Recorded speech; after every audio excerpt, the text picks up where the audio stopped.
Welcome back to Un-Shuck Yourself, powered by the Corpus Christi Originals Podcast Network. I'm your host, Ben DeLeon, and today's episode is a little different. This is a quick, one-off bonus commentary. And though it's not part of my regular December series, it's something that hit me the other night while I was out to dinner with my beautiful wife, Sandra, aka Wifey Sauce. And I couldn't let it go without writing it down and talking to you all about it. So let me set the scene. We were sitting there together, eating, talking, just enjoying being out. And like I'm off to do, I started paying attention to the rhythm of the restaurant around us. The service industry has always fascinated me, having once been part of it. The moving pieces, the timing, the emotional labor, the whole ballet happening in the background while most people are just trying to decide what they want for dinner. And from my seat, with the low hum of the conversation around me, the clinking of silverware, the warm glow of the dining room, I noticed something most people tend to miss. Not because they're rude, or not because they don't care, just because it's subtle. It's quiet, almost invisible if you're not looking for it. It's this tiny moment when a diner quietly gathers a couple of plates, stacks them, moves their glasses out of the way, or hands the server the dishes that's closest to them without being asked. No announcement, no performance, just a perfectly timed gesture that makes someone else's job easier. And what fascinates me is how this one small act shifts the whole atmosphere. In a room full of people wrapped up in their own experience, what to order, what they're talking about, what kind of day they had, these tiny behaviors stand out to me.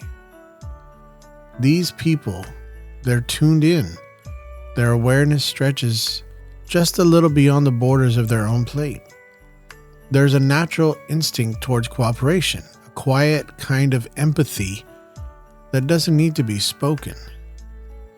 Psychologists have a name for this: pro-social behavior. These are voluntary actions that help someone else without expecting anything in return. And if you've been around restaurants long enough, you can almost tell where it comes from. Some folks clearly worked in the service industry before. You can see it in their body language. They anticipate the next step because they used to be the person holding the tray and juggling 5 different tables. Others may have never worked a day in the business, but they understand the invisible labor behind a smooth dining experience. The balancing acts, the timing, the emotional performance are required to take care of people even on your worst day. And when someone shifts a glass or stacks a plate, to me, they're not rushing the meal. They're not signaling to the waiter they want to check. They're acknowledging the human being standing there. The person trying to keep up with a busy shift. The person who's probably on their feet for 8 hours straight. The person who's carrying more than just plates. Those tiny gestures say, I see you. I respect the work you're doing. I can meet you halfway. And I just think there's something powerful about that. Because at the end of the day, restaurants are just places where we go to eat.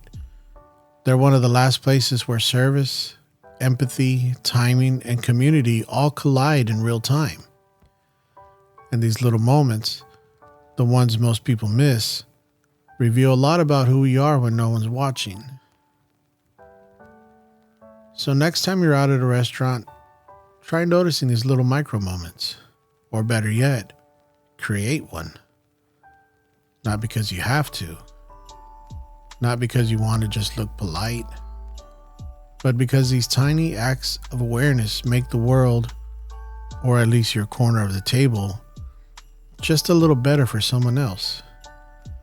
And let's face it, we could all use a bit more better in our lives, especially around the holidays. Thank you for listening to this little bonus commentary of Un-Shuck Yourself. I'm Ben DeLeon. I do appreciate you spending this time with me. And I'll see you next time.